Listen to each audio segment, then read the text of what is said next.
Nosotros podamos contestar la pregunta planteada. ¿Por qué un davidiano viene única y exclusivamente a la iglesia adventista y no va a otro lado? Porque esa es la orden de su profeta. Esa es la orden. Pero esa orden tiene dos connotaciones. Les voy a leer textualmente lo que el profeta de ellos habla sobre la necesidad de quedarse en la iglesia adventista.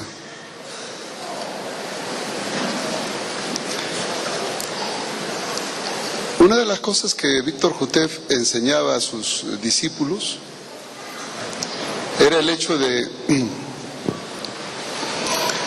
ser un instrumento de predicación para la iglesia. Y la única forma como ellos podían tener acceso a la iglesia era quedándose dentro de la iglesia. Ellos no podían salir, no podían irse a otro lado, porque si salían, no podían entonces regresar otra vez a predicar. Víctor Jutef le decía a sus instructores: si ustedes salen de la iglesia adventista, la misión de predicar se acabó.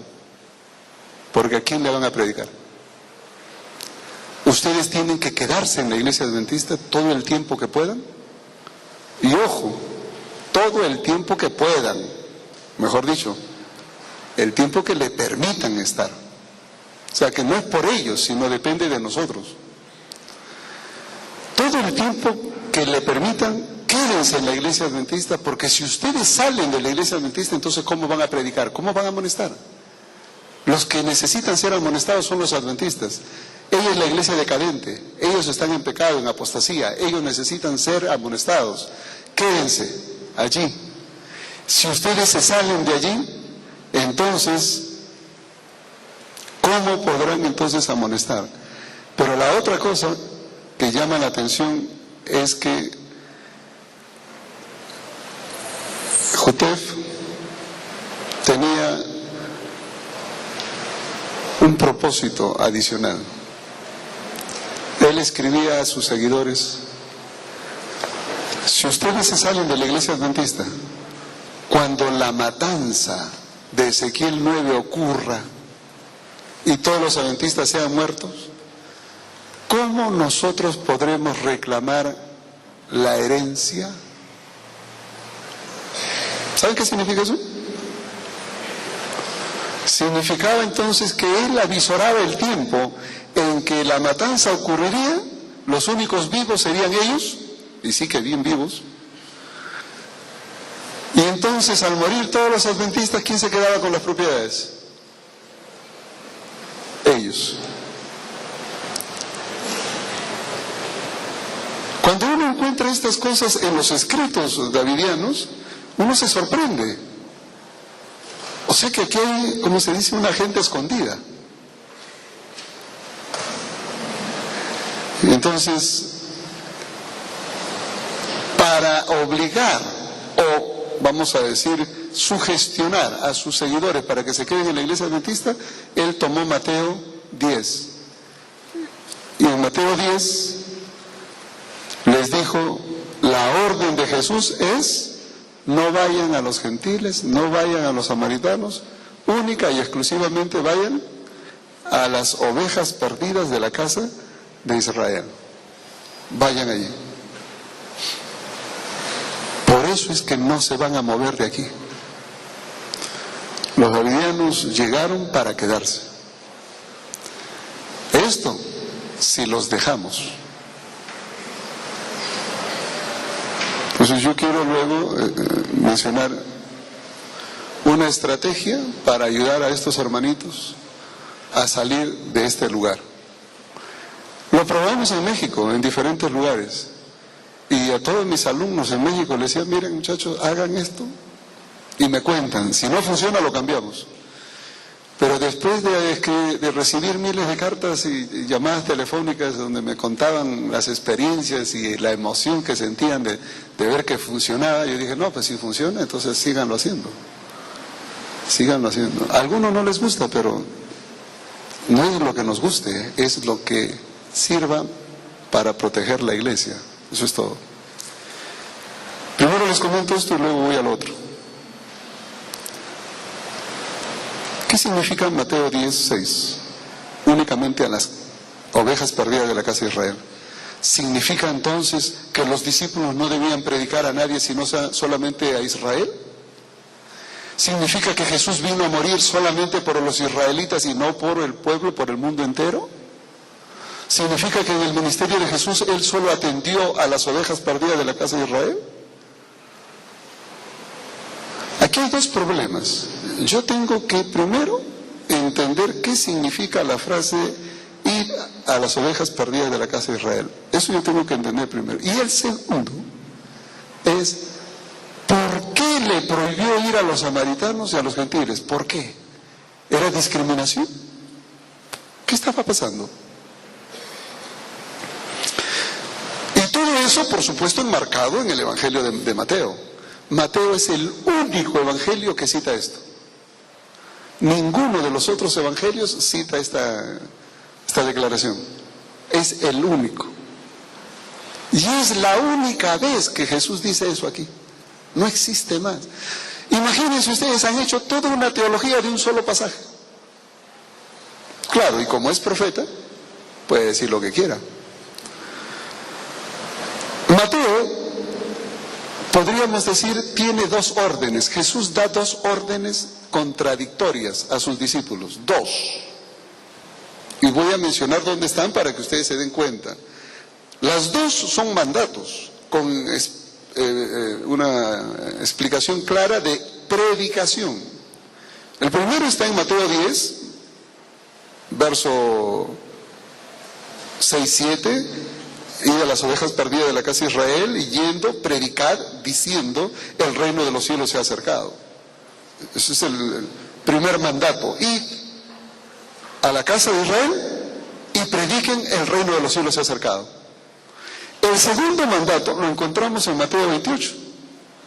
Y en Mateo 28 digo que es contradictorio, porque allí el mensaje es ir a toda nación, tribu, lengua y pueblo.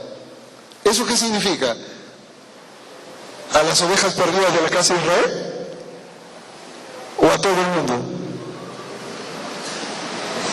¿Cómo entendemos nosotros las órdenes de Jesús? A ver, yo soy discípulo de Jesús. Y le digo, Señor, ¿qué quieres que haga? Y entonces pongo el dedo y... ir a las ovejas perdidas de la casa de Israel. Ajá, las ovejas perdidas de Israel, la casa de Israel, el pueblo de Dios, los adventistas, ya, ahí me quedo. Hermanito, pero vaya y predique al frente. No, el Señor me ha mandado acá. Pero es que nosotros no lo necesitamos. No, es que el Señor me ha mandado acá. Otro discípulo hace lo mismo, abre la Biblia y Mateo 28, 19, ir a toda nación, tribu, lengua y pueblo. No, pues hay que ir a donde nos lleve el viento y para allá vamos. Y entonces los dos son discípulos del Señor y uno dice, oye, ¿tú por qué estás predicando a toda la gente y solo a los adventistas? No, es que es el mandato del Señor. ¿A cuál de los dos mandatos escuchas tú?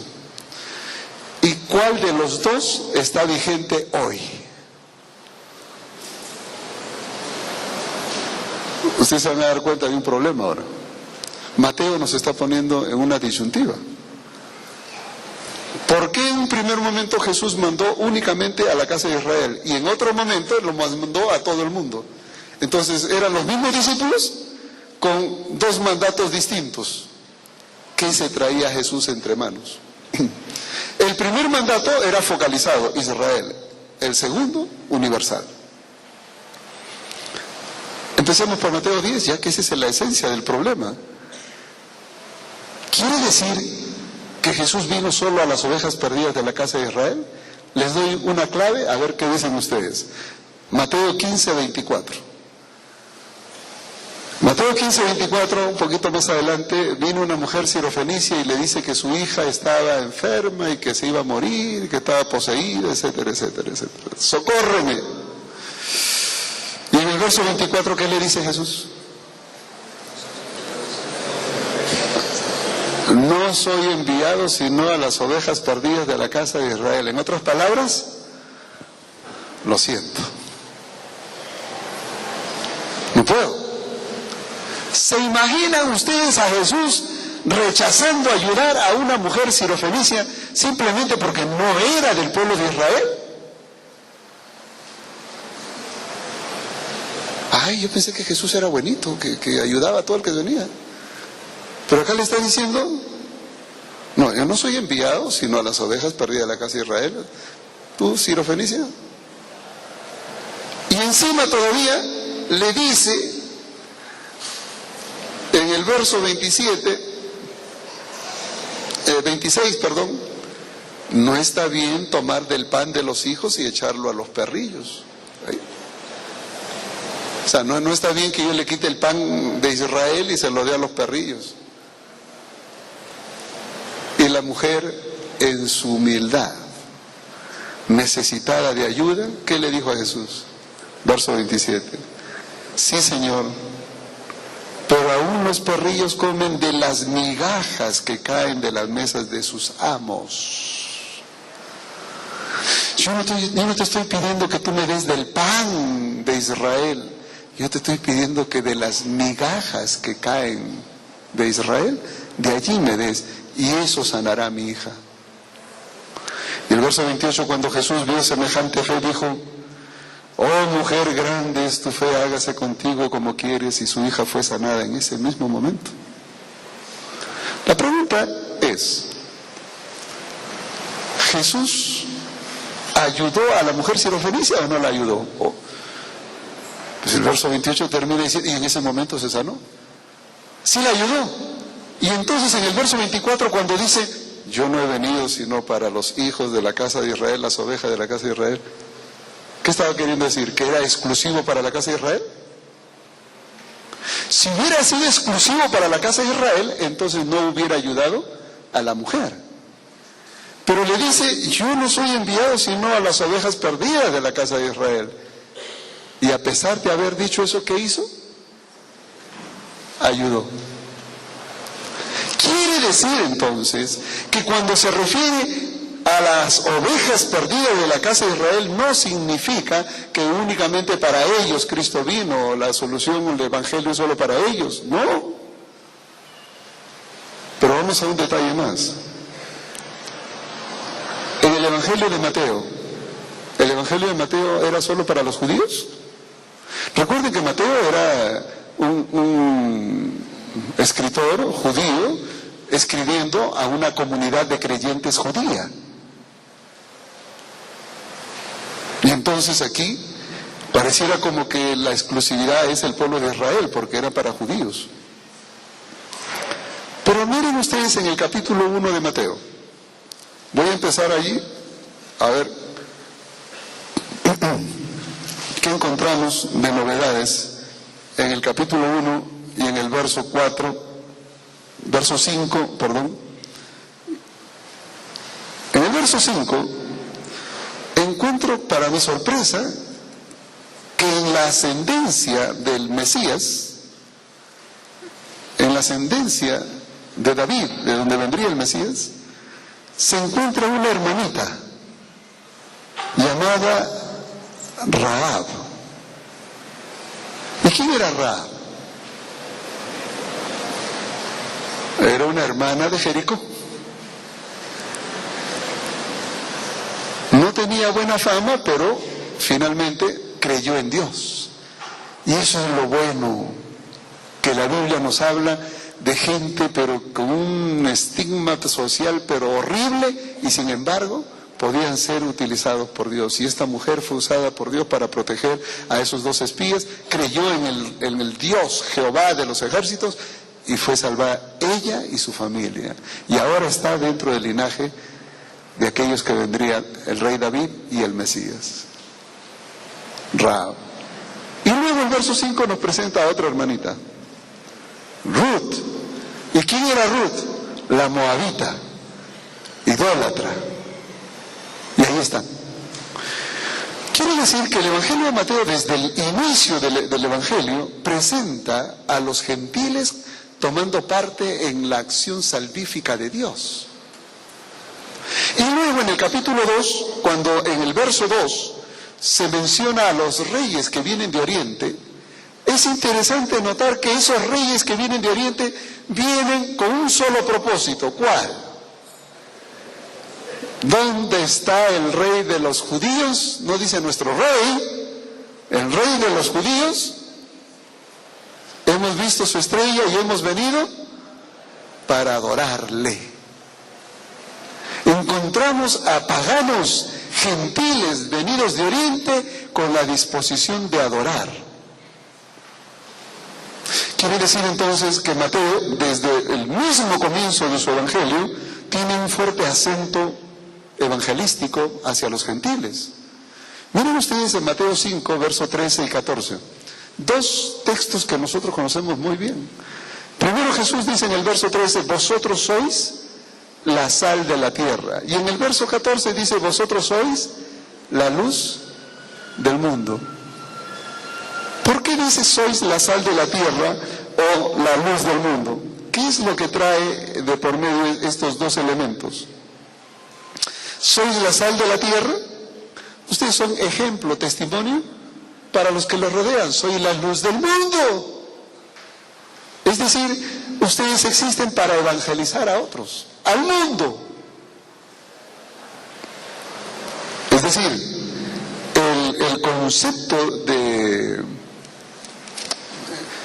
llegar a los gentiles estaba implícito en el escrito de Mateo. Cuando usted lee más adelante, por ejemplo, en Mateo 24, verso 14, cuando dice, y será predicado el evangelio del reino, ¿a dónde dice? ¿A las ovejas perdidas de la casa de Israel? No, dice, a todo el mundo, por testimonio, y entonces vendrá el fin. Cuando dice que el mensaje del reino sería predicado a todo el mundo y vendría el fin, está hablando de la evangelización de todo el mundo. Y entonces, cuando viene Mateo 28, en el verso 19, id a todo el mundo, nación, tribu, lengua y pueblo, a ser discípulos, bautizando en el nombre del Padre, del Hijo y del Espíritu Santo. ¿Qué es lo que está diciendo Mateo? Está diciendo, desde el comienzo hasta el final, que el Evangelio es para los judíos. ¿Es eso cierto? No. ¿Qué profeta de Dios, por favor, qué profeta de Dios va a decir que el Evangelio de Mateo tiene un Evangelio único y exclusivamente para la casa de Israel? Cuando todo el Evangelio está plagado de un mensaje universal. Y sin embargo ese profeta existió, Víctor Jutef, el profeta davidiano. Y él dijo que ese mensaje significa que hay que ir solo a predicarle a los adventistas del séptimo día, nada más. Y aquí están. ¿Me van a decir que la Biblia apoya semejante barbaridad? Pero eso no es el problema es otro. ¿Cómo entiendo entonces este mensaje? ¿Por qué Jesús le dijo eso a sus discípulos? ¿Por qué Jesús le dijo, no vayan a otro, no se entretengan con samaritanos, ni con gentiles, sino vayan solamente a la casa de Israel? Y prediquen diciendo, el reino de los cielos se ha acercado. ¿Por qué Jesús dijo eso? Ahora sí vamos a ir focalizado a ese problema. Jesús le da dos cosas. En el verso 7, dice, predicad diciendo, el reino de los cielos se ha acercado. Les da el mensaje. ¿Qué tenían que decir? El reino de los cielos se ha acercado. Ese era el mensaje. De paso, cuando Jesús apareció predicando, Él mismo predicaba, según lo que dice Marcos 1:14, el reino de los cielos se ha acercado. Juan el Bautista, cuando empezó su predicación, hablaba del reino de los cielos se ha acercado. Así que todo estaba en connotación a la aparición del Mesías. El mensaje era uno: el reino de los cielos se ha acercado. Pero Jesús les da un aspecto más. No solamente les da el mensaje, sino que además hace otra cosa. ¿Y cuál es ese segundo aspecto? Miren ustedes el verso 8, perdón. El verso 8 dice: sanad enfermos, limpiad leprosos, resucitad muertos, echad fuera demonios, de gracia recibiste, dad de gracia. Quiere decir que junto con el mensaje, vayan y prediquen, el reino se ha acercado, el reino de Dios se ha acercado, ustedes van a predicar eso y al mismo tiempo van a hacer milagros, van a echar demonios, van a resucitar muertos, van a sanar enfermos, van a hacer milagros. La pregunta es, ¿para qué los milagros? ¿Para qué? Por una sencilla razón. ¿Quiénes esperaban el reino de Dios y al Mesías que traería el reino? Los judíos. ¿Sabían los gentiles que vendría un reino de Dios y que habrían señales que anunciaban ese reino? No. ¿Sabían los samaritanos cuáles eran las señales que anunciaban el reino? No. Únicamente los judíos sabían que vendría un reino y habría señales. Entre esas señales, vamos a leer algunas. Miren ustedes, por ejemplo, en Isaías, en el capítulo 35 de Isaías, y luego vendremos un poquito más adelante, al 61. Isaías 35. Observen ustedes, hablando del futuro glorioso de Sión. El verso 4 me gusta porque nos pone en contexto. ¿Cuándo ocurriría esto? Según el verso 4, ¿cuándo ocurriría? Decid a los de corazón apocado, a los desanimados: esforzaos, no temáis. He aquí que vuestro Dios viene con retribución, con pago. ¿Quién viene? Vuestro Dios. Y luego dice: Dios mismo vendrá y os salvará. ¿A quién anunciaban? La venida de Dios, con retribución, con pago, a salvar a su pueblo. No en vano, y no es casualidad que Jesús fue llamado su nombre Jesús, porque Él salvará a su pueblo de sus pecados. Y aquí el verso 4 termina diciendo: Dios mismo vendrá y os salvará. Verso 5. Cuando ese Dios venga a salvarlos, algo debía ocurrir. ¿Qué? ¿Qué debía ocurrir según el verso 5? Entonces, esa palabra entonces significa que cuando Dios venga para salvarnos, entonces los ojos de los ciegos serán abiertos, los oídos de los sordos se abrirán, los cojos saltará como un ciervo, cantará la lengua de un mudo. ¿De qué está hablando? Milagros, señales que anunciaban la venida del reino de Dios. Cuando Dios venga, estas señales vendrán. Entonces los enfermos sanarán, los cojos saltarán como ciervos, los mudos hablarán, los ciegos verán. ¿Cuáles eran las señales? ¿Para qué eran las señales? Las señales eran una evidencia de que el reino de Dios había llegado. Dios había llegado. Ahora ustedes entienden por qué Jesús le mandó a los discípulos: no vayan a los gentiles, No vayan a los samaritanos. No porque no tenga interés, no. Porque el mensaje, el reino de Dios se ha acercado, lo entendían solamente los judíos, a quienes les fueron dadas las promesas, quienes habían recibido las profecías, quienes tenían las escrituras. Ellos lo entendían, ellos lo esperaban y el Mesías estaba por llegar. Es más, el Mesías ya estaba allí presente. Y ahora les dice, vayan, anuncien, el reino de los cielos se ha acercado y hagan milagros. ¿Para qué? ¿Para qué los milagros? Yo soy un discípulo, vengo y les digo, hermanos, el reino de los cielos se ha acercado. ¿Y? No, es que el reino de los cielos se ha acercado. ¿Y? Ese fue el problema de Pablo. ¿Saben por qué Pablo persiguió a la iglesia? ¿Saben por qué Pablo fue celoso?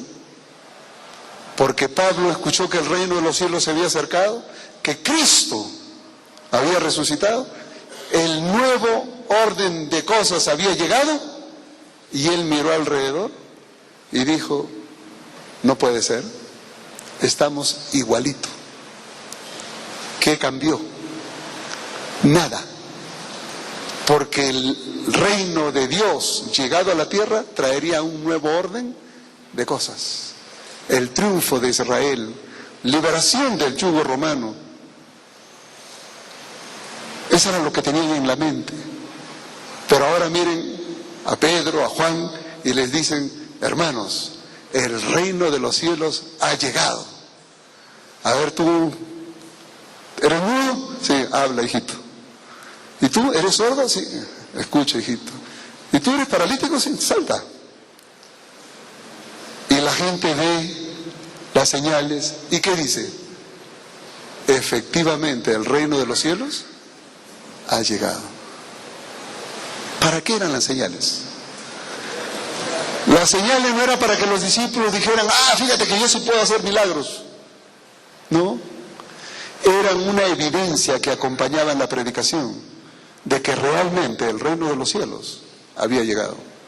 Las señales eran evidencia física de que había llegado el reino de los cielos. Y eso solo lo podían entender ¿quiénes? Los judíos. Si usted iba donde un gentil, el reino de los cielos ha llegado. ¿Cuál reino? No, fíjate, pero las señales. ¿Cuáles señales? ¿De qué me estás hablando, hijo? ¿Entenderían el mensaje? No. Por eso es que Jesús no los mandó allá. Le dijo, no se entretengan con los samaritanos ni los gentiles. Vayan única y exclusivamente a la casa de Israel, porque ellos sí saben. Ellos esperan el reino de Dios. Díganle que ya llegó. Y para que les crean, hagan estos milagros. Ahora, un poquito más adelante, miren ustedes en Mateo 11, un poquito más adelante, resulta que Juan el Bautista estaba en la cárcel, versos 1 al 3, y entonces él, como estaba en la cárcel y no lo liberaban, entonces dijo, bueno, 2 de mis discípulos vengan para acá, vayan donde Jesús y díganle, ¿eres tú el que había de venir o esperaremos a otro? Y fueron los discípulos y le dijeron a Jesús, Señor, Juan nos manda a decir, no somos nosotros, Juan nos manda a decir, ¿eres tú o esperaremos a otro? ¿Sabe qué significaba eso?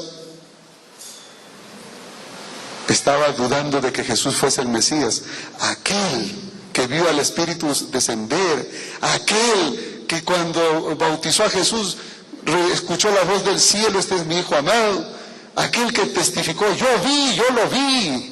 Porque el que me envió a bautizar me dijo, en quien veas el Espíritu de Dios descender como paloma, ese es, y yo lo vi, dijo Juan. Y ahora ese mismo Juan estaba diciendo, ¿realmente eres tú o esperamos a otro? ¿Cuál fue la respuesta de Jesús? Jesús no se molestó, tampoco se incomodó, simplemente vio a un hombre que dudaba, y ante la duda de Juan, Jesús le mandó decir, verso 4. Id y haced saber a Juan las cosas que oís y veis. Fíjense la respuesta tan simple de Jesús.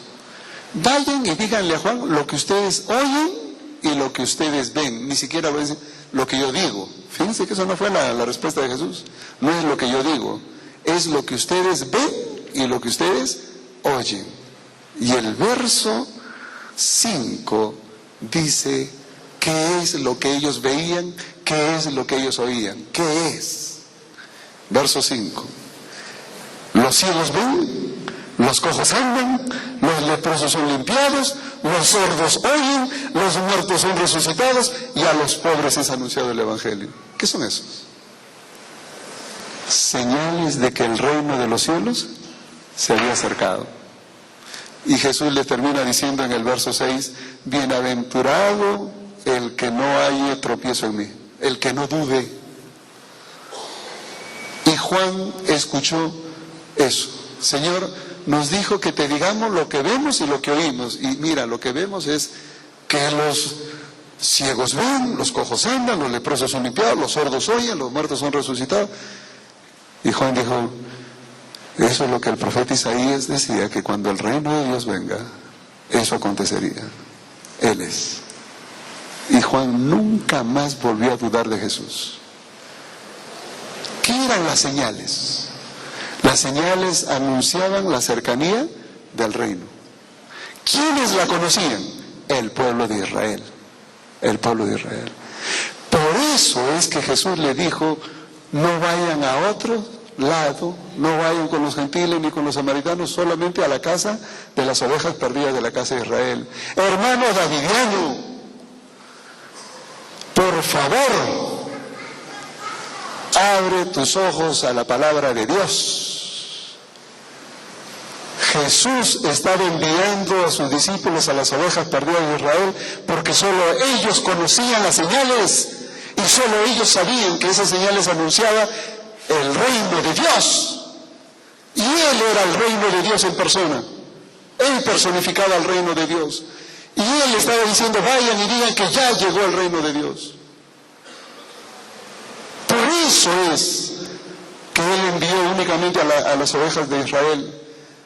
Y no vengan ustedes pues a decir que esa es la razón por qué ustedes tienen que quedarse en la iglesia adventista. Eso es lo más absurdo que puede suceder a una persona que lee la Biblia. Y me da mucha pena que un señor que se dice ser su profeta haya tenido el valor de escribirlo. A mí me daría vergüenza. Porque eso no es lo que dice la Biblia. Pero les doy un desafío más. Yo voy a ponerme en el lugar de ustedes, porque honestamente, conforme dice la Biblia, uno tiene que ponerse en el zapato del otro. Yo me voy a poner un ratito en el lugar de ustedes, es difícil, pero un ratito. Y voy a tomar este pasaje. Y quiero ser honesto al decir lo siguiente, que las instrucciones que Jesús dio a sus discípulos empiezan en el versículo 5 y terminan hasta que termina el verso 42. Desde el verso 5 hasta el verso 42, todo lo que se dice ahí son las instrucciones de Jesús. Todo. Y entonces yo, como buen davidiano, tengo que escuchar toda la instrucción de Jesús. ¿O voy a escuchar solo la parte que me conviene? Si soy honesto, tengo que escuchar toda la amonestación de Jesús. Y aquí está el problema. Jesús le dijo, no vayan a samaritanos, no vayan a gentiles, solamente a Israel. Y hagan estas señales. Además, no lleven alforja, no lleven cambio, no lleven nada. Y donde ustedes posan, allí le van a dar. Verso 11. Voy a leer el verso 11 y 12. Mas en cualquier ciudad y aldea donde entréis, informaos quién en ella sea digno y posad allí hasta que salgáis. Y al entrar en la casa, saludadla. Y si la casa fuere digna, vuestra paz vendrá sobre ella. Mas si no fuere digna, vuestra paz se volverá a vosotros. Y ahora el verso 14. Y mis hermanos, ¿ustedes quieren hacerle un favor a un davidiano? Subrayen el verso 14, pónganle un marco. Y esto tiene que ir acompañado a lo que está diciendo Jesús, porque esta es la orden de Jesús. Y Jesús, ¿qué le dijo a los discípulos? Si alguno no os recibiere, ni oyere vuestras palabras, salid de aquella casa o ciudad y sacudid el polvo de vuestros pies. ¿Qué está diciendo Jesús? Que si alguno no os recibe o no oye vuestras palabras, ¿sabe qué significa que no oigan tus palabras? No te quieren oír. ¿Qué dice el Señor? Salid de aquella casa o ciudad. Salgan. Hermano Davidiano, en la iglesia adventista nosotros no queremos oír las barbaridades que enseñas, porque si fueran bíblicas todavía te podríamos soportar, pero no lo son. No la queremos oír. Eso lo hemos hecho claro. ¿Qué te manda el Señor Jesús si eres honesto a lo que dice la Biblia? ¿Qué te manda el Señor Jesús? Que salgas de allí, que salgas de allí. Y si te están diciendo que salgas, ¿por qué te quedas? Es que el Señor me ha mandado a las ovejas perdidas a la casa de Israel. Sí, pero también te ha dicho que si esas ovejas perdidas no te quieren oír, que te salgas. ¿Por qué escuchas la primera orden y no escuchas la segunda? ¿Me estás oyendo?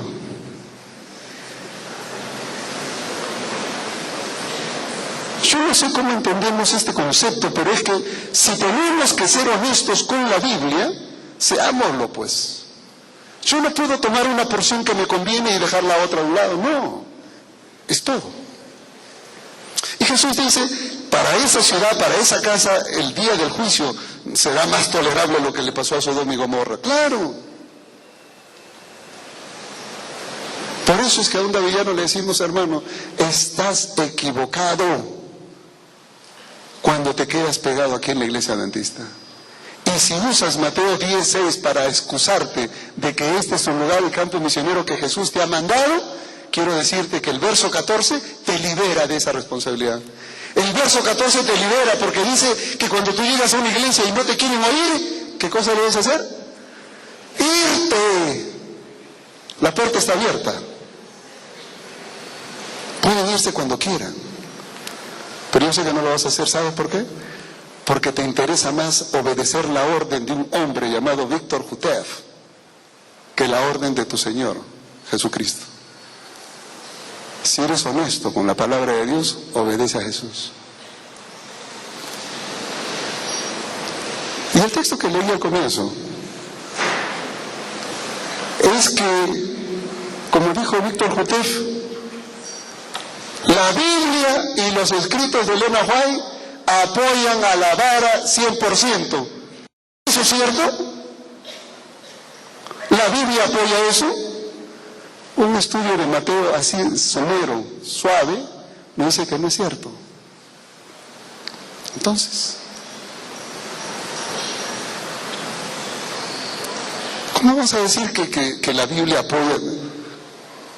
Si la Biblia apoyara la doctrina davidiana, yo sería davidiano entonces. Pero mis hermanos, les estoy diciendo, ¿por qué no soy davidiano? Porque no se ajusta la enseñanza davidiana a la Biblia. Es una exageración, es una distorsión de exageración abrupta de la Biblia. Y no se puede tolerar eso.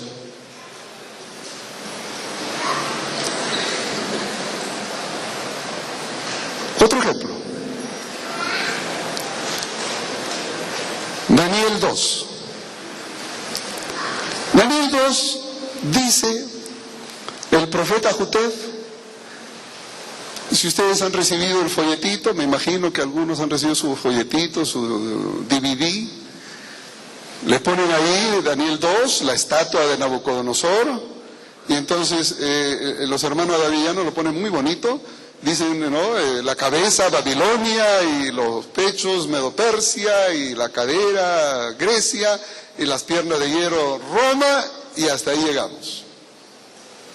Porque entonces Roma se divide en las 10 naciones europeas, y en los días de esos reyes Dios levanta una piedra, dice, cortada del monte, no por mano humana, cortada del monte, no por mano humana, y cae sobre los pies de la estatua y las destruye y hace un reino eterno. Inmediatamente ellos dicen, esa piedra cortada del monte somos nosotros, los davidianos, porque el monte es la iglesia adventista, el pueblo de Dios, y nosotros hemos sido cortados de allí porque nos han expectorado.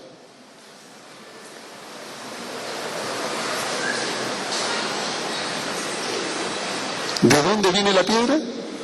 Del monte. ¿Y cuál es ese monte? La iglesia adventista. ¿Y cómo llegan a esa conclusión? Muy sencillo. ¿Se acuerdan un día que hablábamos es el peligro de la enseñanza, como dice Isaías, un poquito aquí, un poquito allí, otro poquito aquí? Junten todo eso y le sale una bomba atómica. Y eso es lo que han hecho los davidianos. Entonces, como acá dice monte, ay Señor, como ahí dice monte, y monte de Sion es una alusión a Israel, a Jerusalén, en mi santo monte en Sion. Entonces dice, la estatua fue cortada de un monte, y aquí monte es Jerusalén, monte es Israel, entonces fue cortada del pueblo de Dios. ¿Ustedes se han dado cuenta qué hacen? Cogen la palabra monte y donde diga monte, ahí nos vamos para el monte. Y eso es lo que ha pasado. Que entonces ellos han interpretado, el profeta Jotef, por eso digo, si eso es ser profeta, madre mía. Cortada del monte, no por mano humana. Entonces, monte de Sion. Y entonces ustedes van al Antiguo Testamento, busquen una concordancia y pongan ahí monte. Y van a poner en el monte de Sion, en el monte de Sion, en el monte de Sion, y siempre que habla del monte de Sion está hablando del pueblo de Israel. Y como es el pueblo de Israel, es el pueblo de Dios, entonces ellos dicen, los davidianos es ese reino que sale del pueblo de Dios. Por eso es que ellos están seguros de que los davidianos son los 144,000 sellados del pueblo de Dios, de ustedes, los adventistas del séptimo día. Si tú recibes el mensaje davidiano, tú recibes el sello de Dios. Y si tienes la sangre de Israel, de los 144,000. Si no tienes la sangre de Israel, de la gran multitud, pero que te salvas, te salvas. Pero tienes que aceptar el mensaje davidiano, porque el mensaje davidiano, ese es el sellamiento. La pregunta es, hermanos, vamos a leer en Ezequiel para entender un poquito este asunto. A ver, Ezequiel 28.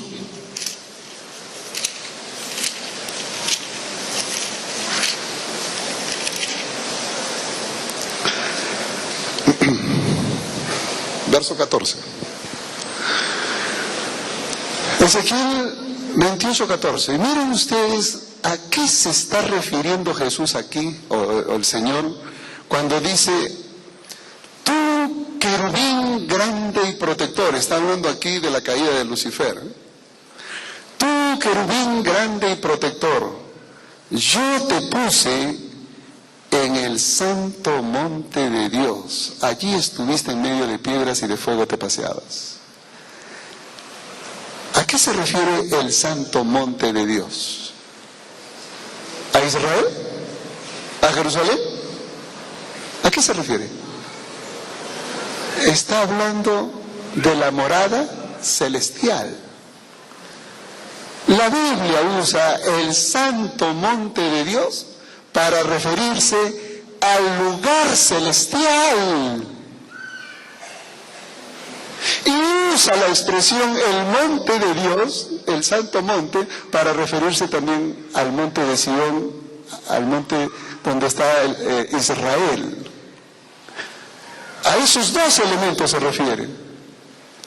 La pregunta es, en Daniel 2, cuando dice que la piedra fue cortada del monte, ¿a cuál de los dos se refiere? ¿Que la piedra fue cortada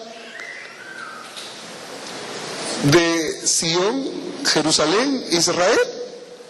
¿O la piedra fue cortada de los atrios celestiales? ¿Cómo sé yo cuál es cuál? ¿Cómo puedo determinar? Porque aquí la expresión monte de Sión, y en otros lugares igual, se refiere a el cielo, la morada celestial. Los davidianos han elegido a través de su profeta decir que ese monte de Sión, ese monte al que se refiere, del cual fue cortada la piedra, es la iglesia adventista, es el pueblo de Dios. Si ellos quieren creer eso, ese es su problema. Pero si nosotros seguimos la secuencia de Daniel, voy a pedir que abramos en Daniel capítulo 2, observen ustedes el asunto del contexto. El verso 34, perdón. En el verso 34, observen ustedes cuando dice, estabas mirando hasta que una piedra fue cortada no con mano e hirió la imagen en sus pies de hierro y de barro cocido y la desmenuzó, etcétera, etcétera. Verso 45, la interpretación. De la manera que viste que del monte fue cortada una piedra, no con mano, la cual desmenuzó el hierro, bronce, barro, la plata y el oro, el gran Dios ha mostrado al rey lo que ha de acontecer en lo porvenir, y el sueño es verdadero y fiel es su interpretación. De la misma manera que viste del monte fue cortada una piedra, ¿qué ha hecho Dios? Ha mostrado al rey lo que ha de acontecer. ¿Qué está diciendo en el contexto inmediato? Que Dios es el que pone y quita reyes. Que aquí las imágenes, las partes de las imágenes, los metales, significan los reinos. Dios es el que obra las circunstancias y Él es el que permite uno u otro rey, es el que pone y quita reyes. Y de la misma manera que viste que una piedra fue cortada del monte, así Dios te ha mostrado lo que va a hacer, lo que va a suceder. Él está hablando de la forma como Dios conduce los hechos de manera sobrenatural en la historia de la humanidad, y no está hablando aquí del pueblo de Dios en ningún momento. Díganme en el capítulo 2, ¿de dónde sacan ustedes que está hablando del pueblo de Israel? ¿Dónde existe siquiera un indicio para decir que el pueblo de Israel está acá prefigurado? No existe. Déjenme leer con ustedes en 2 de Pedro capítulo 1. A ver.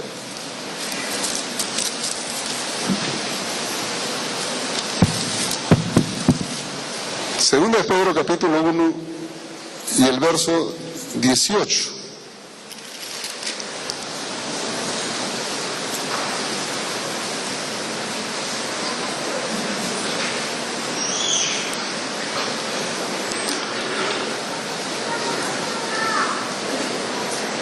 Miren lo que dice Dios ahí.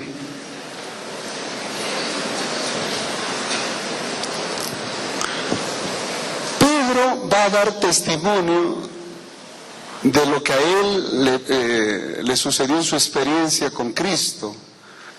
En el verso 17, tal vez para poner en contexto, dice: pues cuando él recibió de Dios Padre honra y gloria, le fue enviada desde la magnífica gloria una voz que decía: este es mi Hijo amado, en el cual tengo complacencia.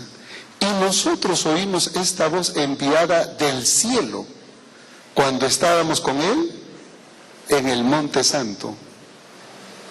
¿Cuál Monte Santo? ¿A qué se estaba refiriendo? al monte de la transfiguración, cuando ellos escucharon la voz de Dios, de Elías y Moisés. Ellos estaban ahí. Y él dice, en el monte santo. La pregunta es, ¿allí se refiere al cielo? ¿O se refiere a Israel? ¿O se refiere al monte de la transfiguración? Ustedes se dan cuenta, y usa la expresión monte santo. La pregunta es, ¿cómo nosotros queremos interpretar la palabra monte? Los davidianos han interpretado como la iglesia, el pueblo de Dios. La profecía lo expresa en el lenguaje simbólico, Dios moviendo las naciones a través de reinos, y esa piedra es otro reino que traerá consigo Dios, pero no un reino de la iglesia, sino un reino que Él mismo traerá. Dios mismo es el reino eterno. Y ellos dicen, no, no es el reino eterno, es el reino davidiano que es instaurado y será eterno cuando Cristo venga por segunda vez. ¿Ustedes se dan cuenta del giro que le dan? Hoy día, ellos dicen, nosotros no tenemos evidencia, Elena White no comenta nada de esto. En ninguno de los escritos de ella se habla sobre este asunto. Y entonces ellos dicen, Dios le ha dado nueva luz al profeta davidiano. O sea que si usted quiere creer eso, usted tiene que creer que el profeta realmente ha sido usado por Dios para darle nueva luz. Miren, la hermana White dijo que toda la luz que Dios tenía que darla ya la dio. Aquí no hay más luz que la palabra de Dios. No hay más. Si alguien quiere ir en pos de estas nuevas teorías, no hay ningún problema. Yo siempre le digo, Dios es bueno, porque manda toda suerte de confusión para que los que se tienen que ir, se vayan. Pero nosotros tenemos que estar seguros de que antes que usted quiera irse, esté seguro de la decisión que usted quiere tomar.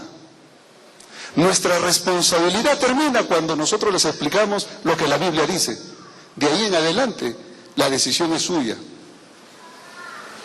Porque se irán miles de la iglesia, sí, se irán. Pero que se vayan con conocimiento de causa. Aquí nosotros no estamos para retener a nadie contra su voluntad.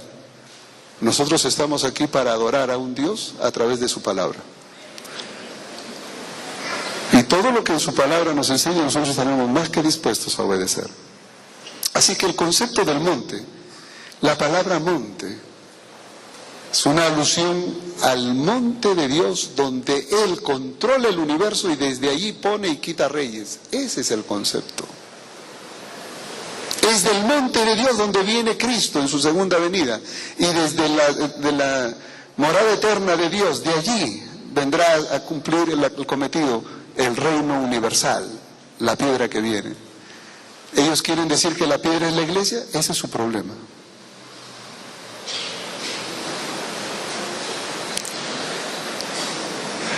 En cuanto a la matanza de Ezequiel 9, ¿qué podemos decir en cuanto a la matanza de Ezequiel 9? Una vez comentábamos aquí, la matanza de Ezequiel 9 se volverá a repetir. La hermana White dice que sí, se volverá a repetir, sí. Porque la matanza de Ezequiel 9 se cumplió en el cautiverio babilónico.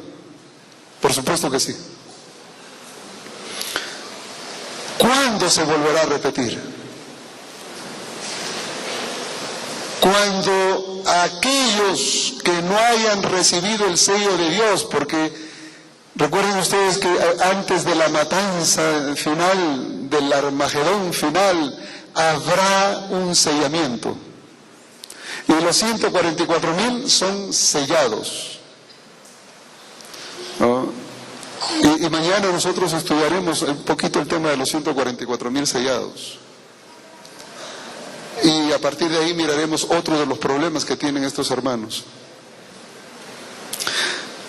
Pero esos sellados Esos 144.000 sellados son los que reciben vivos al Señor. No verán la muerte. Es un número simbólico. Estarán vivos. Tendrán el sello de Dios en la frente, en la mano.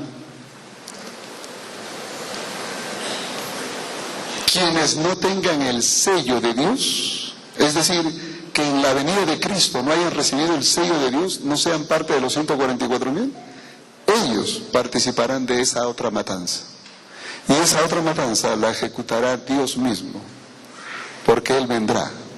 Y el Apocalipsis y los diferentes libros de la Biblia señalan que cuando Cristo venga, muchos dirán: Señor, ¿no? A las rocas caed sobre nosotros, porque queremos que nos oculten de la gloria de aquel que viene sentado en la nube de los cielos.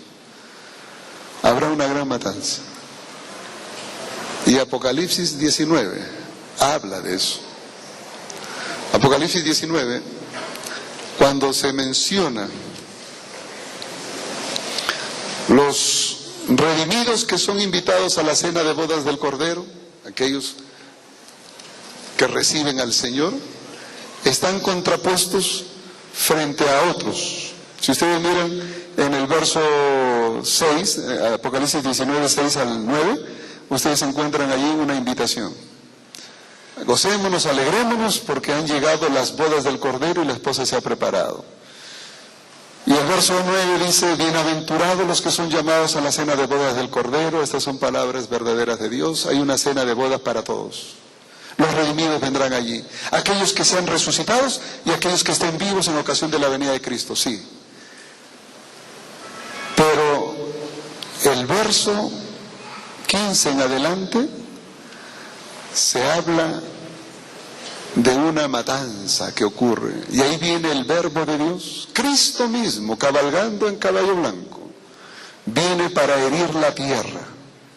Y desde el verso 15 en adelante se habla del derramar la ira de Dios sobre esta tierra, sobre el pecado. Y los pecadores, por supuesto, que son containers de pecado, serán destruidos por causa de eso. Este es el Rey de Reyes, Señor de Señores, que dice el verso 16, dice el verso 17 y 18: vi a un ángel que estaba en pie en el sol y clamó a grande voz, diciendo a todas las aves que vuelan en medio del cielo: venid y congregaos a la gran cena de Dios. Mientras que hay una cena de bodas del Cordero donde estarán los redimidos, aquí Dios invita a las aves del cielo a otra gran cena. Y el verso 18, ¿cuál es el menú? Para que comáis carnes de reyes, de capitanes, de fuertes, carnes de caballo y de sus jinetes, carnes de todos, libres, esclavos, pequeños, grandes. Y di a la bestia y a los reyes de la tierra y a sus ejércitos reunidos para guerrear contra el que montaba el caballo y contra su ejército.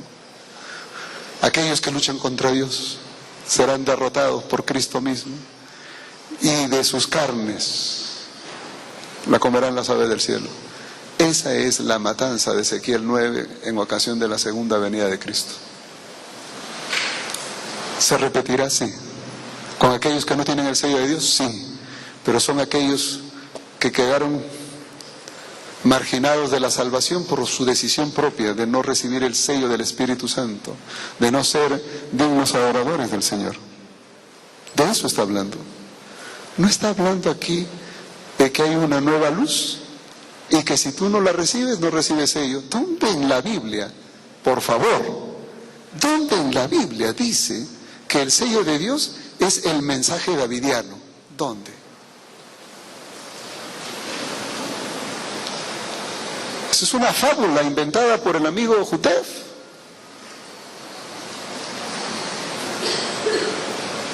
Él ya murió, pero sus escritos siguen haciendo efecto. No existe en la Biblia una declaración que diga que la matanza de Ezequiel 9 se ejecutará de otra manera. Está aquí, en Apocalipsis 19. Sí, habrá una matanza.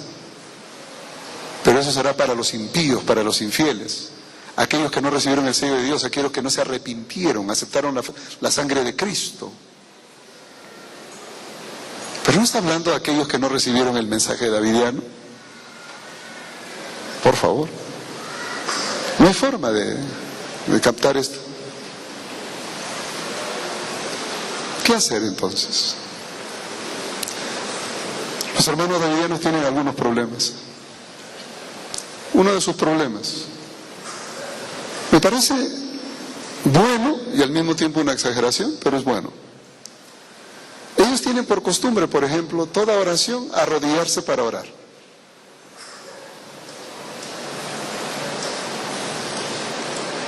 Y la hermana Huay dice que en todo momento que nosotros podamos, debiéramos arrodillarnos para orar. O sea, no está mal. En nuestra liturgia, por ejemplo, algunas oraciones son de pie, otras son de rodilla. Los davidianos critican el hecho de que se ore de pie. Y yo siempre que estoy con un davidiano, para no ofender su conciencia, le digo arrodillémonos para orar. ¿Sí? Porque yo sé que ellos oran siempre de rodillas. Sí. Pero, ¿acaso Jesús no oró parado? ¿Oró parado o no oró parado?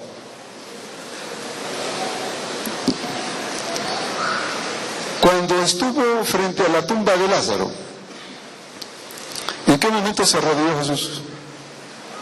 Y sin embargo, ustedes leen ahí en Juan 11, 41, 42, a Jesús decir, Padre, te doy gracias porque siempre me oyes. No es que yo dude de ti, sino lo digo por causa de estos incrédulos que están aquí. ¿No? Estaba orando al Padre, pero estaba parado. Entonces hay que tener cuidado. Sí, en todas las ocasiones que podamos arrodillarnos para orar, hagámoslo. Es una señal de reverencia, es correcto. Pero eso no quiere decir que esté mal orar parado, orar sentado. Porque Elena Huay también oró sentada. Elena Huay también oró parada. Entonces, pero ellos han adoptado un estilo de vida un poquito raro.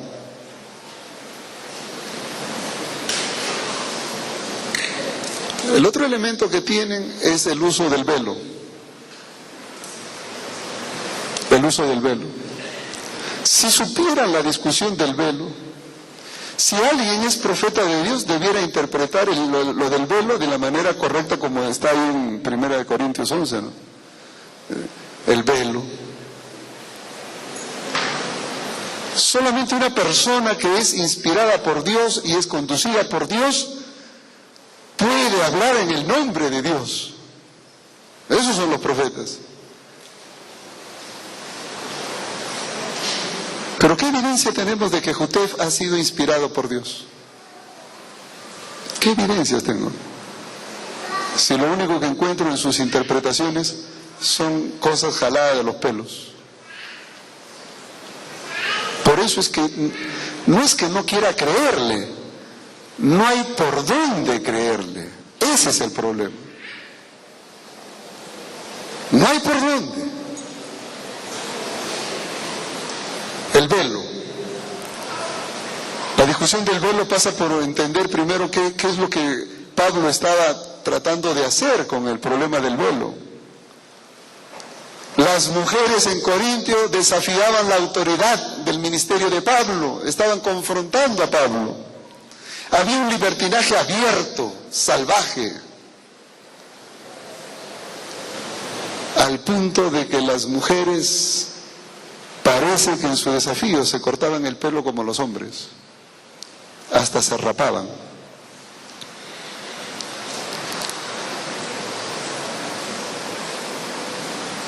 Y entonces Pablo en ese contexto le dice, ¿no saben a las mujeres que su cabello le es velo? Y si se rapan, tienen que usar un velo. Pero si las mujeres tienen su cabello, ¿para qué van a usar velo? Y sin embargo, eso es lo que hacen.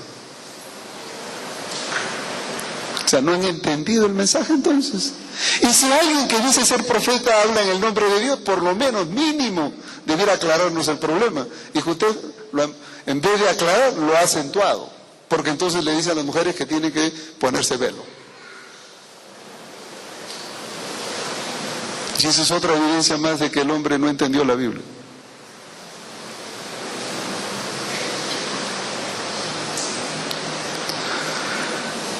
¿Qué hacer entonces? Les voy a decir qué hay que hacer cuando un davidiano viene a la iglesia. Y lo digo con cariño, pero ya mis alumnos saben que yo siempre hablo con cariño, ¿no? Es decir, para mí con cariño no significa decir mentiras, decir las cosas como son. Mira, hermanito, tienes cáncer y te vas a morir mañana, pero con cariño te lo digo, ¿no? O sea, algunos piensan que porque uno le habla con cariño le tiene que engañar. No. Miren, hermanos, pongan atención. ¿Ustedes quieren lidiar con el problema davidiano de una manera saludable? Yo les recomiendo, y le digo esto, lo que se puso en práctica en México.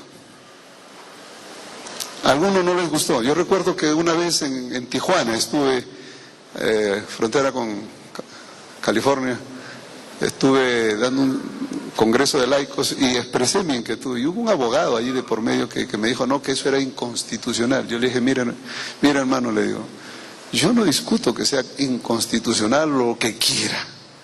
Lo único que a mí me interesa es que la iglesia tenga un arma para defenderse. Si usted conoce algo mejor, con todo su conocimiento de leyes, ayúdeme. Y entre tanto no haya otra forma, pues sigamos para adelante. ¿Por qué? Porque le dije, hermanos, cada vez que ustedes identifiquen a un davidiano, háganlo público a la iglesia. Háganlo público. Haciendo lo siguiente. Llega un davidiano, búsquense a un diácono o a un anciano o dos de esos bien, ¿no? Que tengan un poco de calistenia para levantar peso. Y siéntenlo al lado o detrás del hermano davidiano. Y mi hermano, usted mira a esa parejita que está ahí, usted se sienta al lado de él, vaya con otro si quiere, acompáñese. Y usted no se les despega hasta que toda la iglesia se haya ido. Ya cuando no haya nadie, ahí lo deja. Usted tiene que estar ahí. Ese es su trabajo. Pero ahí empieza el asunto, no es que ahí termina, no, empieza. Y entonces lo sentamos ahí. Y le digo, usted me hace un reporte de todo lo que hace o diga. Tome nota. Muchas de las cosas que dice son bonitas. Porque si hay una cosa que los davidianos saben, es la escuela sabática, se la saben de memoria, muy bien estudiada. Por eso es que ellos estudian bien para que lleguen a la iglesia y como participan, y los hermanos que no estudian, como de costumbre, dicen, ay hermano, usted sí sabe, venga, enseñe usted, y le dejan, y ellos pasan de visitas a ser líderes en la iglesia, y de ahí se atraen la amistad de los hermanos, y no pasa nada. El trabajo de los davidianos no es dentro de la iglesia, es ahí afuerita, pero empieza adentro. ¿Saben cuándo? Ganándose la amistad de los hermanos aquí adentro. Figurando como que ellos saben la lección, ellos saben de la Biblia y ellos pueden enseñarte. Cuando sales afuera, dice, hermano, nosotros estamos haciendo un grupo pequeño, le gustaría, podemos llegar a su casa, estudiar la Biblia. Ah, usted es el hermano que dio la lección, sí, véngase. Y se lo van y cuando se meten a su casa, tiene el lobo dentro. ¿No? Después les voy a dar a hablar de este hermano. Ahorita, déjenme terminar. Les digo lo siguiente, hermanos. Observen ustedes. Cuando nosotros encontremos a un davidiano, pongámosle un guardaespaldas y luego digámosle a la iglesia, hermanos, damos la bienvenida a todas nuestras visitas. De manera especial queremos llamar la atención a esta hermanita que está ahí de vestido amarillo y el hermano que está de camisa roja, a eso, hermano, a ver, levanten la mano, o el anciano que está atrás, levante la mano. ¿Ya lo vieron? Sí, ya. Esos hermanitos, esos son davidianos. Han venido acá a la iglesia para perturbar la fe de los hermanos. Tengan cuidado, es veneno. Pero nosotros hemos puesto allí un par de guardianes para que los sujeten, para que no les hagan daño. Así que estos hermanos van a estar todo el tiempo con ellos para hacerles recordar que ellos son lobos vestidos de oveja. Y están aquí. Una cosa sí les garantizo, hermanos. Una vez que los davidianos son identificados en la iglesia y todo el mundo sabe que son davidianos, se retiran. Y cuando ellos se dan cuenta que no tienen cómo engañar, simplemente se van y mandan a otros.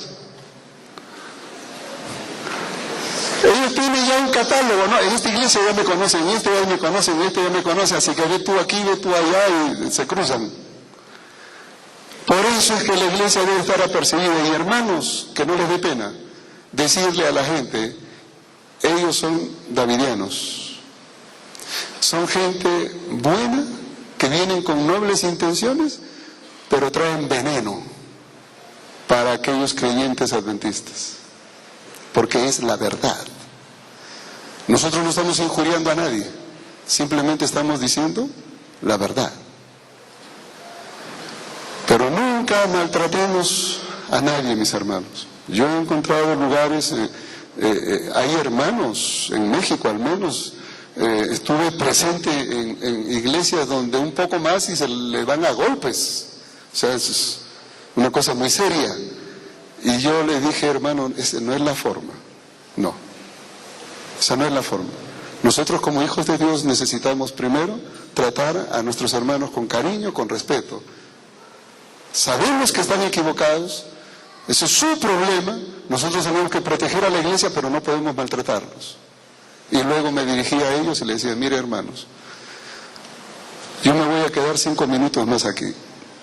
Voy a tratar de contener a estos hermanos que están furiosos. Si ustedes se quedan más tiempo es su problema, pero yo me voy. Y esos hermanitos no esperaban, se iban. Hasta el día de hoy, todas las personas y los pastores en México que han puesto en práctica este punto de poner guardaespaldas, diáconos, para identificar a los davidianos y quedarse con ellos todo el tiempo, y cuando salen fuera, ellos están ahí, y cuando los hermanos se acercan le dicen, son lobos vestidos de ovejas, no se olviden. Y entonces no le dan opción a invitarse a ninguna casa. Entonces los davidianos optan por irse y mandan a otros, y hay que seguir. Si ha llegado un tiempo cuando los diáconos tienen, o las diaconisas tienen una función especial, es este tiempo donde los pastores tienen que organizar su iglesia para detectar movimientos raros. Cuando usted ve una visita por allí, un poquito media rarita, no tenga temor en ir y decirle, hermano, yo se los he dicho muy claramente, hermano, ¿de qué iglesia nos visita? De la iglesia tal. ¿Es en esta iglesia donde usted da sus diezmos? Y lo miro a los ojos. Y si no da diezmo en esa iglesia, quiere decir, usted no es adventista. Ya. Porque todo adventista sabe que sus ofrendas y diezmos la da en una iglesia donde pertenece. Y conoce al pastor, conoce al tesorero. Si me dicen tal iglesia, le digo, ¿cómo se llama el pastor? Y lo que hago es ubicar a alguien de la administración que me ubique al pastor y preguntarle si ese hermano realmente pertenece ahí. ¿Y sabe con la sorpresa que me he dado? Que esos hermanos se saben los nombres de los pastores donde eran miembros de iglesia, los siguen usando como gancho.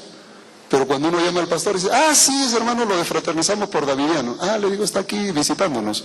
Ya, gracias. Entonces, operación diácono.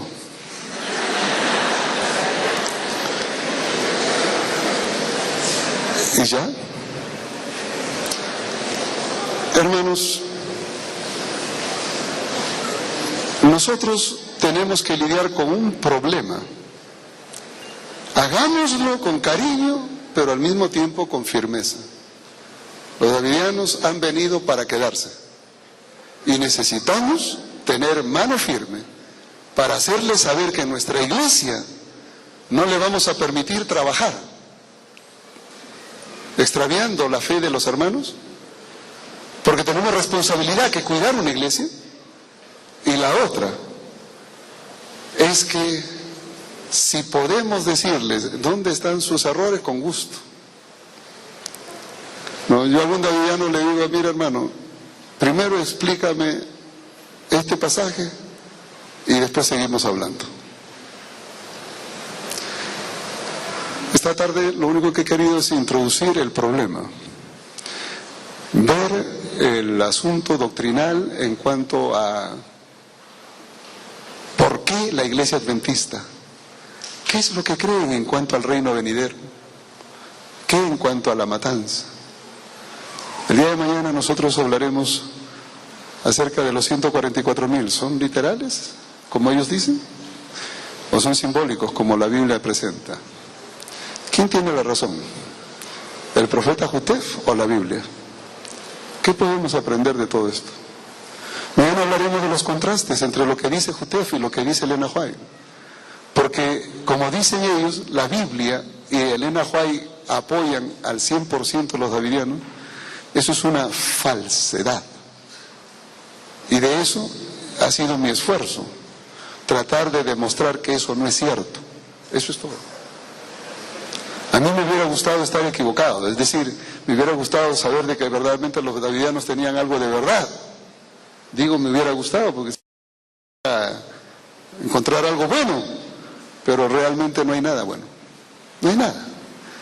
Lo único bueno que tengo que rescatar de esta gente es que es noble, es humilde, vive los principios de salud muy sinceramente, son muy reverentes. Ojalá nosotros pudiéramos copiar esa partecita. Ojalá. Voy a dejar los minutos que restan, 5, para hacer preguntas, porque más de uno debe tener alguna pregunta, y este es el momento. Si alguien quiere preguntar, es el momento. Yo lo único que quería mencionar es que, gracias a Dios, hoy día tenemos alguna literatura que puede hacer la diferencia. Yo no sé cuántos de ustedes, mis alumnos, cuando me dicen, oye pastor, ¿y cómo explica esto, aquello y lo otro? Le digo, muy fácil, le digo, hijo, muy fácil. Mira, coge el volumen de esta serie de teología, coge este volumen, lean los 9 volúmenes. Ahí tienen la base de nuestra teología. Léelo, le digo, y después que lo lees viene y hablamos. ¿No? Sí. Otro viene y me dice, pastor, sobre Apocalipsis. Yo le digo, mira, qué suerte. Estos 2 libros del simposio de Apocalipsis estaban en inglés, acaban de ser traducidos. Saben que yo leí estos libros hace 22 años. Y algunas de las cosas que me ayudaron a entender, inclusive el asunto de los 144,000, están aquí. Y de hecho, en el libro, yo cito este libro en inglés. Y qué bueno que ahora está en español. Y entonces cuando vienen con preguntas de Apocalipsis, les digo, miren, aquí tienen los simposios, léanlo. Y si después de leerlo tiene problemas, yo le ayudo. Pero es que no se puede ayudar a una persona que no ha leído, sí tiene que tener una base. Y entonces, aquí en Yatpa tienen hoy día la oportunidad de mirar esos libros. Le dije al hermano que trabaja acá, qué bueno que hay libros en español, para aquellos que quieran saber un poquito más de la doctrina. Bien, ¿hay alguna mano? Aquí hay una mano. Véame. Pastor, primero disculpas que no hay problema. Te le interrumpí. Primero que todo, no soy davidiano. Sí, y lo primero es, usted preguntaba de que si alguien podía tener una fórmula mejor que la comisión del diácono. Esta es la parte donde puede hablar, dígame. Sí, exacto. Mi idea es esta, porque si Jesús dice que la verdad os hará libres, ¿sí? pues hacer lo que hacerlo, pero desde el pastorado. O sea, decirle, alguien de aquel diácono es davidiano, y si nadie dice que es davidiano, pues nadie le va a creer a esa persona, porque si la estrategia de esa persona es llevarse las personas, ¿cierto? Entonces, ¿quién va a creer en alguien que no sale a la luz y dice, sí, yo soy davidiano? Lo que pasa es que usted tal vez no los conoce bien. Si usted los conociera, no diría lo que está diciendo. Le voy a explicar algo. Yo tenía un alumno que estudiaba teología en Montemorelos. Yo no sé cómo joven era estudiante de teología, fue mi alumno en teología. Y justo yo me acuerdo que me tocó a mí enseñarles evangelios a ese curso donde él estaba. Y lo que no le gustó fue justamente cuando yo hablé del concepto bíblico frente a las distorsiones que, entre otros, cité a los davidianos. Él en ese momento ni siquiera se inmutó, ni siquiera dijo soy davidiano. ¿Sabe? Nosotros nos enteramos que era davidiano 6 meses después, cuando en el segundo año no regresó a estudiar y usó la identificación que se le dio en la Universidad de Montemorelos, la usaba para ir a todas las iglesias y decir soy estudiante de teología de la Universidad de Montemorelos, y entonces puedo dar simposio, puedo dar esto, y le abrían las puertas, y entonces él empezaba con su doctrina. Y un día nos llamaron y nos dijeron, oye, aquí hay un muchacho, y yo le digo, sí, y mira que está enseñando esto, aquello y el otro. No, le digo, este es davidiano. ¿Quién es? Fulano de tal. Ay, madre. Ellos nunca se van a identificar. Ese muchacho, hoy día, está en España. Y el otro día encontré en una página web, se llama El Reto Divino. Si ustedes lo encuentran en la web Reto Divino, lo van a encontrar en España. Él dice, Iglesia Adventista del Séptimo Día, estudio del folleto de la lección, etcétera, etcétera. Y le pone ahí el folleto de la lección, hace el repaso y todo lo demás. Y él se identifica como Adventista del Séptimo Día, etcétera. Yo escuché su presentación y después que la escuché, entré a su email y le mandé un correo electrónico. Y le dije, oye, le digo, ¿por qué eres hipócrita? ¿Por qué te presentas como lo que no eres? Tú dices que eres adventista y no lo eres. ¿Por qué no dices que eres davidiano y se acabó el asunto? Y él me dijo entonces, ¿se acuerda usted cuando nos enseñaba evangelios que Jesús ocultaba su identidad porque no quería apresurar su muerte? Ya llegará mi tiempo y entonces me voy a dar a conocer. Cuando me contestó semejante cosa, le volví a decir, ¿eres tú Jesús? ¿Alguien te va a crucificar? ¿Tienes que esconderte? ¿Tienes un tiempo asignado para morir? ¿Puedes aplicar todo lo de Cristo a ti? No. ¿Por qué lo haces? Tu inclinación davidiana te lleva a tergiversar la doctrina, aún en eso. Y él dijo, ya llegará el tiempo. Y sabe que hasta ahora él sigue engañando a los hermanos allá de que es adventista. ¿Y sabe lo que yo hice? Transferí todas las emails que yo le mandé a él y la respuesta que él me dio, se las mandé al pastor allí en Madrid y le dije, tome cuidado porque este hombre davidiano hoy día está identificado allá. Ellos no se van a identificar, nunca. Le digo, hermanos, ¿cuántos son davidianos? Levanten la mano. Yo sé que no la van a levantar. Tendría que ser un novato y de esos bien novatos. Pero la pregunta es, si esa persona no se identifica en público, obviamente cuando llegue a dar las enseñanzas a las otras personas ahí en sí, privado, ahí pues sí. La gente no le va a creer, va a decir, pero ¿cómo así? No te identificaste. Lamentablemente nuestra iglesia no se preocupa de eso, hermano. Nuestra iglesia, cualquier persona que viene y te trae algo bonito que escuchar, le abre la puerta. Lamentablemente. ¿Hay alguna otra inquietud? Sí. Pastor. Dígame. Pastor, hablaba de dos grupos principales, los conservadores, el bloque conservador. ¿Y los radicales? Sí, y el liberal. La diferencia que daba es de Ezequiel 9, que unos afirman que la matanza la van a efectuar los ángeles y otros ellos mismos. Aparte de esa diferencia, ¿qué otra grande doctrina difieren esos grupos? Bueno, ellos tienen variantes, no solo ellos, sino diríamos que entre grupo y grupo hay diferentes opiniones. Algunos creen que el rey David será el mismo rey David resucitado, traído de nuevo a vida, que el que reinará en el reino davidiano. Y otros dicen, no, no será el mismo rey David, sino otra persona que cumplirá el rol del rey David. Aún en eso están un poquito confundidos. Otra idea es el asunto de Elías. Algunos piensan que Víctor Jutef es el Elías. Otros dicen, no, él no era el Elías, yo soy el Elías. Cada quien se identifica como el Elías. Entonces tienen un lío sobre el Elías, tienen un lío sobre David, tienen un lío sobre estos otros elementos. Y como digo, miren, quiero darles una buena noticia, por lo menos decirles de antemano. Pensando seriamente, he decidido hacer una edición ampliada de este libro aquí en Colombia, bajo el título ¿Por qué no soy davidiano? Y estamos haciendo coordinaciones con la Unión aquí para ver cómo hacemos la publicación, para que los hermanos en Colombia tengan la oportunidad este fin de año de poder conseguir literatura que les enseñe esto y otros elementos más, y puedan tener ustedes algo que les ayude a enfrentar un dilema que, créanme, llegó para quedarse. Voy a agradecer, Pastor Cardona. 10 minutos, sí, no, gracias. Como me gusta empezar a tiempo y terminar en el tiempo asignado, yo pensé que estábamos, pero si me dan 10 minutos más, las preguntas siguen. Dígame. Ya. Un ratito, ahí tiene el micro allá y después le doy. Ya. Pastor, 2 preguntas. ¿Por qué ellos se toman como iglesia adventista siendo reforma? ¿Por qué no tienen otro nombre fuera adventista? Segundo, ¿por qué ellos dicen que los diezmos sobre los diezmos y ofrendas y que ellos lo están dando? Bueno, en mi casa hay una persona de esas. Sí.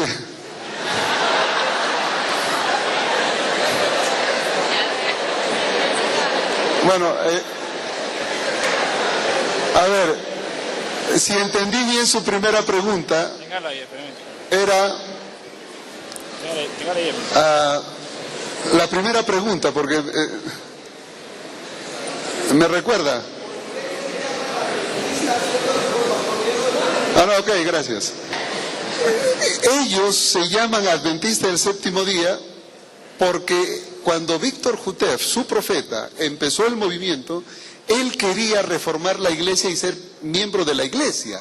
Es decir, Jutef tenía una intención, ser un laico que reciba diezmos, seguir siendo adventista y que todos sean felices. Y cuando le dijeron que no podía ser así, que el diezmo era para la predicación del evangelio, en otra dimensión, él no le gustó. Y entonces él erigió su movimiento como Iglesia Adventista del Séptimo Día, Davidiano. Así que es el nombre que Jutef le dio. Y ellos siguen con eso. La otra cosa, ¿dan diezmo y ofrenda? Sí, pero ellos lo mandan por correo directamente a la central donde está su misionero asignado a la región. En estos momentos, yo estoy casi seguro, no he tenido oportunidad de conversar con ningún davidiano, y si me presenta el que vive en su casa mejor, es saber aquí en Colombia dónde está el centro. Porque yo en México, yo sí detecté, por ejemplo, que en San Luis Potosí hay un centro donde hay un misionero pagado desde Estados Unidos para estar allí, y en Guadalajara se ha inaugurado un instituto de preparación de instructores davidianos para México. Yo asumo que ellos aquí en Colombia pronto tendrán también un instituto de preparación para instructores bíblicos. Porque después de México, Colombia es la sede donde más, es decir, México, Guatemala y Colombia son los lugares donde más han anidado, y temo que se siga expandiendo. Por eso es que nosotros necesitamos estar apercibidos, pero ellos dan diezmo a esa misión, a través de ese misionero. No lo traen a ninguna iglesia porque ellos, en la iglesia ellos vienen de cacería. Aquí en la iglesia ellos llegan y se sientan para ver con quién me hago amigo, hermano, y a la salida invitarlo para ir a mi casa o ir a su casa. Ese es su trabajo. El diezmo y la ofrenda lo dan directamente por correo a la misión donde ellos están o al misionero que está asignado. Y ellos reciben por correo también su recibo de tesorería. Pastor, Aquí el hermano tenía una pregunta denle el micrófono. Sí, dígame. Pastor, usted en un comienzo hablaba de que en parte la iglesia tiene responsabilidad porque es tierra abonada por, digamos, la falta de conocimiento de los miembros de algunos temas. Yo alguna vez escuché una historia de cómo les enseñan a los empleados bancarios a reconocer los billetes falsos. Ajá. No es mirando los billetes falsos, sino que les enseñan a reconocer muy bien los verdaderos, para que cuando llegue uno falso inmediatamente lo detectan. Sabiendo que los temas que estos grupos manejan son pocos, son contados en los dedos de las manos, el monte Daniel 244, en fin, los 144.000, todo eso. ¿Por qué la iglesia entonces no ha preparado, capacitado pastores, personas que conozcan muy bien el tema para que muestren el verdadero mensaje y revelen el falso? Bueno, yo quiero decirles que la iglesia tiene muchas preocupaciones con qué lidiar. Lo único que sí puedo decirle es que Dios me permitió a mí tener esta experiencia y lo que usted dice está puesto acá. Justamente el principio de hacer esto es... Mi interés no es discutir con el davidiano, mi interés es presentar la verdad tal como está en la Biblia. Ese es el método de Cristo, presentar la verdad. Y eso es lo único que hacemos. Pero hacer esto demanda tiempo, demanda esfuerzo. Para hacer esto hay que dejar de comer, hay que dejar a un lado los hijos, la esposa, hay que dejar de 1000 cosas. ¿Saben por qué? Porque uno tiene que hacer esto además de su trabajo. Entonces, ahora uno dice, ¿por qué la iglesia? Quiero decirle que la iglesia en este momento está organizándose de tal manera que en cada división hay un centro de investigación. Quiero decirle que gracias al clamor de la iglesia, hoy día en cada división existe un centro de investigación. Hay un centro de investigación. Yo fui invitado, por ejemplo, a Miami para exponer sobre los grupos disidentes en una convención donde estaban los profesores de teología y los decanos de todas las universidades de Interamérica, justamente para discutir esta temática y cómo enfrentarla a nivel de la división. Se viene haciendo, es parte de este proceso. O sea, la iglesia viene trabajando, el asunto es que lo viene haciendo un poco lento porque hay otros problemas, no es el único, hay otros. Entonces, quiero decirle que yo en este caso represento a la iglesia trabajando en esta dirección, ¿no? Dígame. Muy bien, pastor. Mi pregunta es la siguiente. Según los aspectos, pues, primeramente gracias a Dios y a personas como usted que se dedican a esto, ¿no? Y que nosotros debemos estar muy atentos como Iglesia Adventista del Séptimo Día. Pregunto, ¿la Iglesia Adventista del Séptimo Día, Movimiento de la Reforma, está mezclado con los davidianos, sí o no? No. ¿O son los mismos de otro grupo? Eso es lo que yo quiero entender. El movimiento de reforma es totalmente harina de otro costal. Los movimientos de reforma no tienen nada que ver con los davidianos. El problema de los davidianos es su profeta Víctor Jutef. Sáquenle ustedes al profeta Jutef, dejaron de ser davidianos. Porque todo el lío de ellos es la enseñanza de su profeta Jutef. Así que los reformistas, ellos con Elena White y la Biblia están ahí, es suficiente. Así que diríamos que ellos están un poquito confundidos en cuanto al uso de Elena White en algunos aspectos, pero son distintos a los davidianos. Pastor, yo quiero saber por qué ellos dicen que la mujer no debe usar sandalias, mostrar los dedos. También no participan de la Santa Cena. Y también en el matrimonio, que la relación sexual es únicamente para procrear. Gracias. Sí.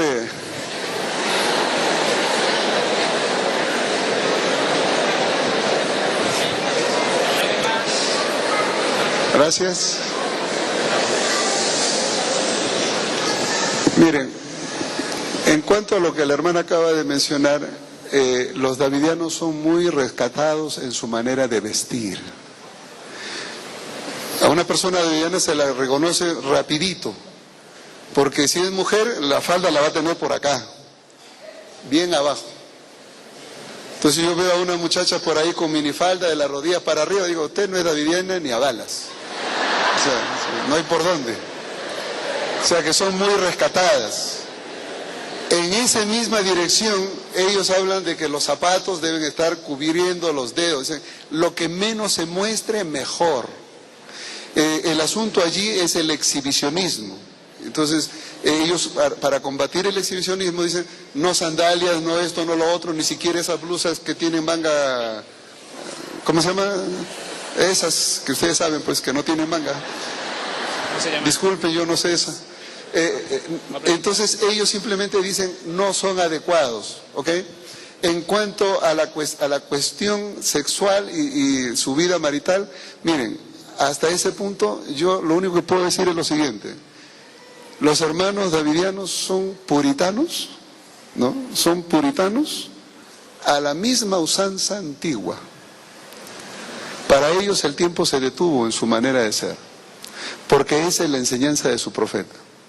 A mí me gustaría más bien que nosotros miremos esto mismo, pero desde la perspectiva bíblica, ¿no?